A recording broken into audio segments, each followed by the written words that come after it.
All right, that was a quick water break, right, everybody? Welcome back. It's a 420 Bible study, part C. And I want to see if Lauren has any music for us.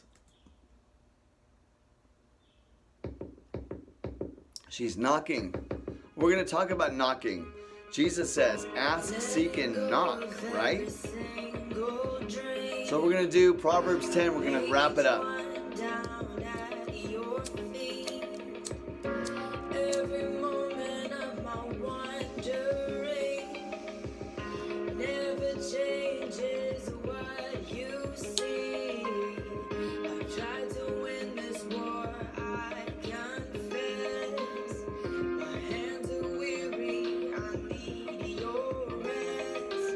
Help. All right, 5, 4, 3.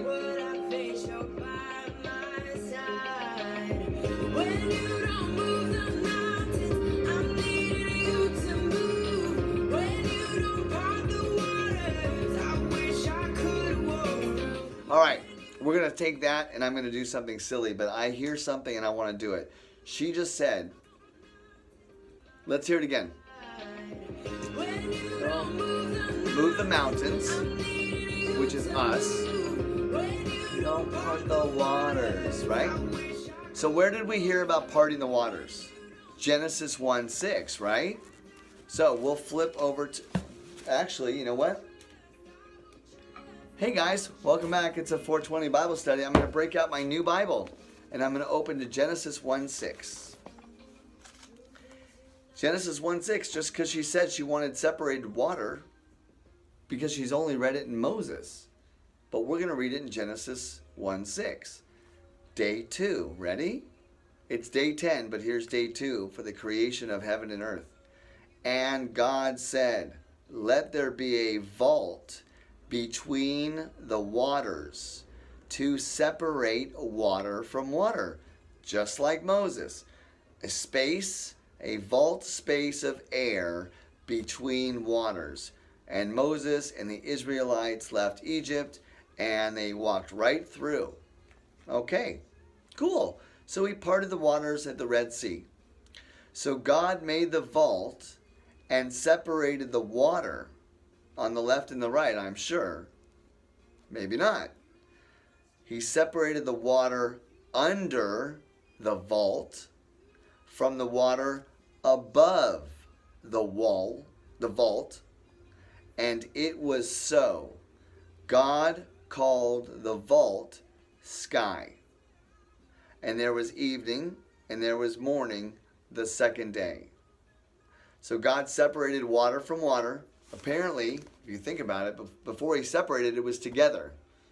So together, and he separates water, and he puts in a vault of air. And it rains fresh water, not salt water, so it's a different kind of water as well. Ironically, it rains everywhere on the earth, and it all falls to the center, to the land.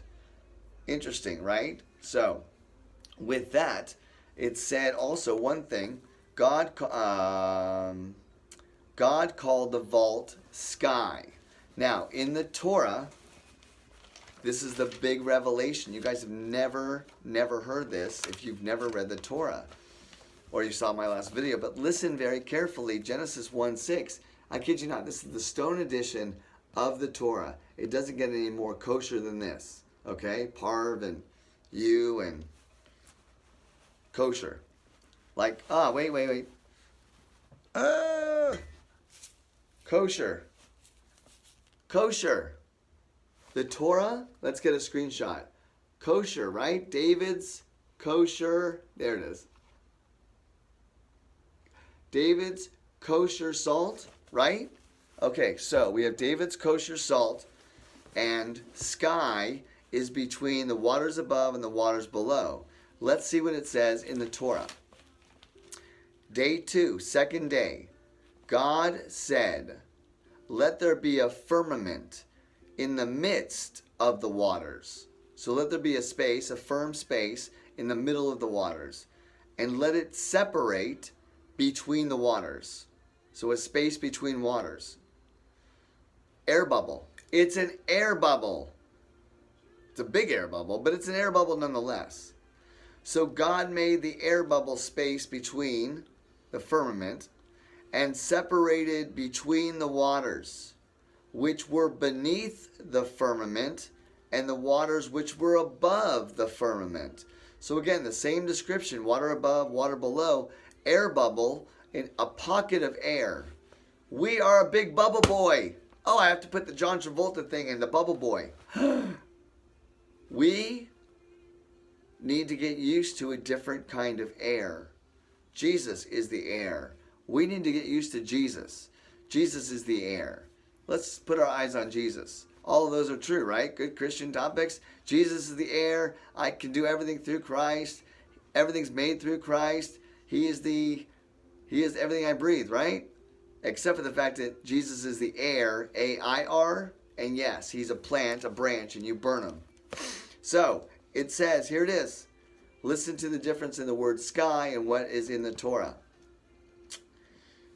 God called the space between the waters above and the waters below sky in the Bible, and in the Torah, God called the firmament heaven. Heaven. Heaven. Heaven is between the waters above and below. The space, the air, that is heaven, according to the Torah. I want to read it again. As we define where we are on earth, and where heaven is, and where the throne of God is, and where the Son lives, and where those thrones are, and the angels live, all of that is within eyesight. Otherwise, this world really doesn't make any sense. And it doesn't. We're just told by scientists what they've analyzed in their own minds. Well, let's get to God's mind and look at the Torah. Day 2. God said, "Let there be a space in the middle of the water, and let it separate water and water." So God made the space and separated between the waters the firmament, which were beneath the space of the waters, and which were above the space of waters. And it was so. God called the firmament heaven. God called the firmament heaven. God called the vault sky. Either way, if we look at the blue sky, yes, the sky is clear. Blue water, blue sky, Mr. Blue Sky. Oh, we'll do that for our next song. All right, we'll go there. Mr. Blue Sky. See, this is where the creative mind just goes awesome. So we'll get to Mr. Blue Sky, and we'll get it all set up. Pause it. And we're going to continue with Proverbs 10. And we're going to just pick it up in my new Bible because it's right in front of me. And Song of Songs, Proverbs 8, 9, and 10. So, we were talking about the wicked and the righteous, the foolish, the not foolish, the ones who want to honor God, the coach, or the ones who want it just for themselves. That's kind of what. Is it for the team? Is it for the name on the front of the team or the name on the back? Well, at that point, Dodgers, Hashem, not Garvey, not Doff. Okay? Not your favorite player. It's the name on the front, and it's Hashem's team. It's called Heaven. Okay? So with that, the blessing of the Lord brings wealth without painful toil from it. The blessing brings wealth, and rich, and the blessing is the blessing of Jacob. A fool finds pleasure in wicked schemes. God finds pleasure in an aroma. But a person of understanding delights in wisdom. So you've got pleasure, wicked schemes, delight, pleasure and delight, pleasure, delight, D-E, light, French, of the light, de light. I forget what light is in French. Luminaire, right? So, a fool finds pleasure in wicked schemes. A righteous person finds pleasure in good schemes. But a person of understanding delights in wisdom, also delights in meditating on the Torah. What the wicked dread will overtake them. What you fear will happen. If you fear God, God will happen. There you go. Fear God, and he'll happen.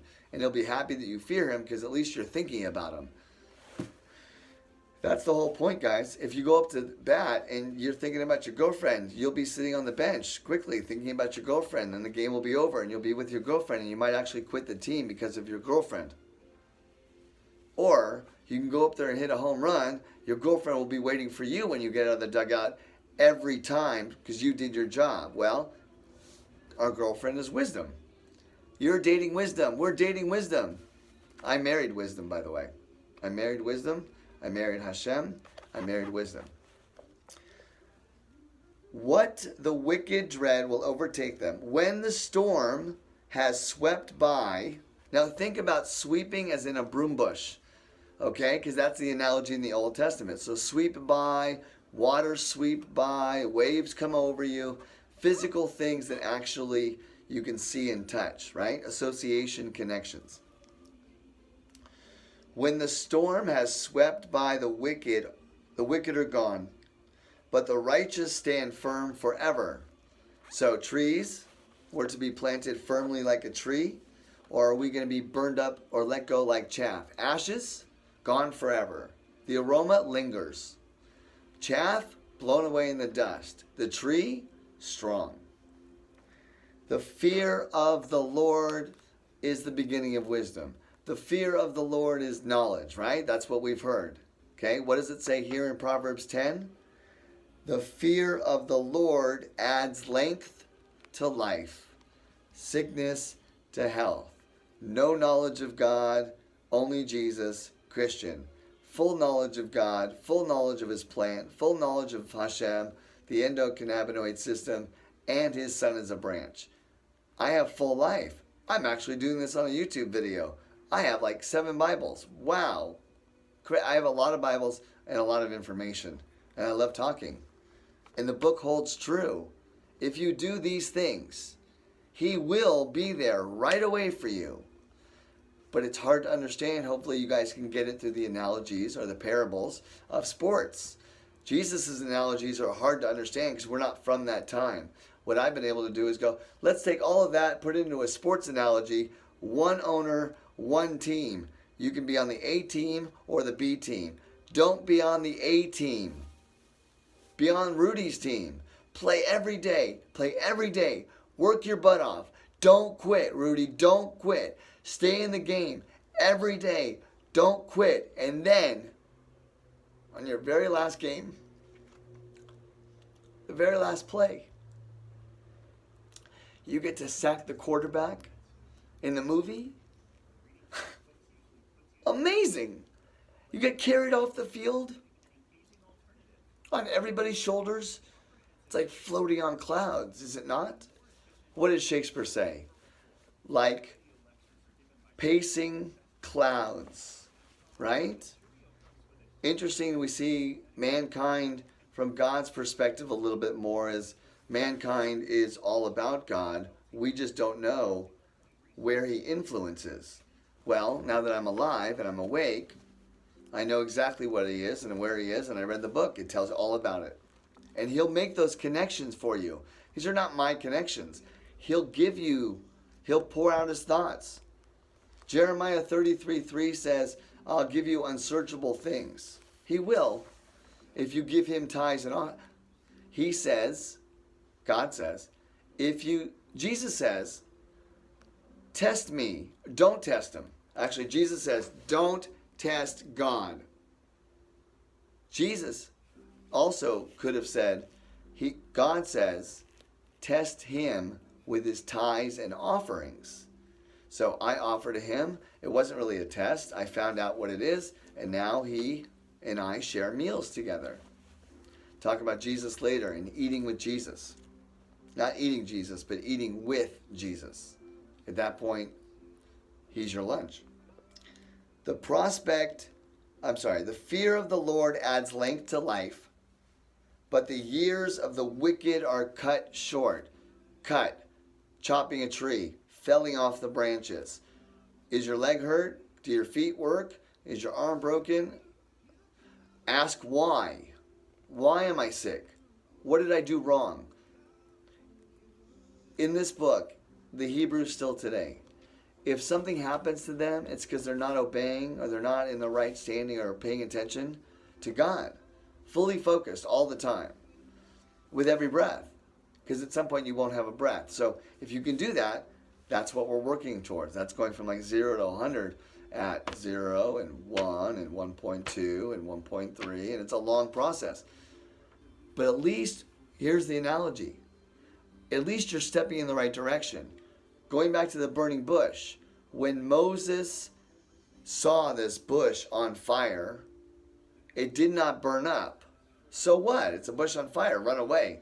Maybe it was the smell. Something kept him there. Something caught his interest.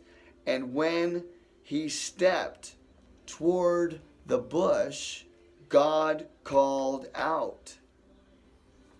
When he stepped toward the bush, God said, I got him. He's coming my way. So if you go with one step at a time, at least you're stepping toward God.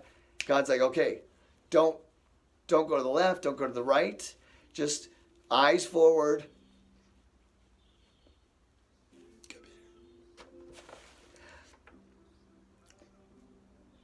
Sorry, as I went to the memory of actually walking into the light for that movie. And then I went to a quick memory of trying to teach my kids how to walk. Come here. Now flip it. If you've had kids and you've taught them how to walk, you have a big smile on your face and you miss those days. But God is looking at us as his kids. We can't walk yet. We've been stumbling for years. Remember, people used to live 1,000 years. Okay, so if you live to 777, Lamech, you're basically 7.5 years old. 10%. 100 years, 1,000 years, okay? One day. So with that, we have to look at how young we really are on the big scheme of things. We might be 50 years old. I'm basically 5. I just learned how to walk a couple years ago. 3 years ago, I learned how to walk at 2 when I picked up the Bible and I was asked to learn it. So let's finish out Proverbs 10. The prospect of the righteous is joy, the oil of joy. We're going to look at that today. Smooth, not hairy like Jacob's blessing, but oil, smooth like joy. The prospect of the righteous is joy, but the hopes of the wicked come to nothing. Value. The linen belt had no value. It did not touch water. Okay? So we've touched water. We've been baptized. But if you burn the linen belt, or you burn your body on the inside by drawing fire into your bosom, you activate the entire endocannabinoid system. The way of the Lord is a refuge for the blameless, not the blameful. Adam and Eve, real quick. Well, who said you were naked? Did you guys eat from the tree? Guys, I told you not to eat from the tree. Well, that serpent, no, the wife that you took out of me and you made, she made me eat the fruit. Well, Eve, can you explain yourself? Eve's like, it was the serpent. He tricked me, right? And then I forgot and gave something to my husband. Blame, blame, blame. Full of blame. This is asking you to be blameless. The way of the Lord is a refuge for the blameless, but it is ruin of those who do evil. The righteous will never be uprooted. Plant. But the wicked will not remain in the land of heaven. You'll remain right here. You won't get to heaven. That's the land. That's the inheritance. The righteous will never be uprooted, planted firmly like a tree. But the wicked will not remain in the land. From the mouth of the righteous comes the fruit of wisdom. Wisdom, that's our girlfriend. But a perverse tongue will be silenced. The lips of the righteous know what finds favor, but the mouth of the wicked only finds what is perverse. Guys, we're separating the lines. We're separating the lions of Judah from the rest of the world. And we're going straight to heaven. So we'll be back with a random Bible verse. And stay tuned. Letter number 10 is coming up right after this. Commercial break.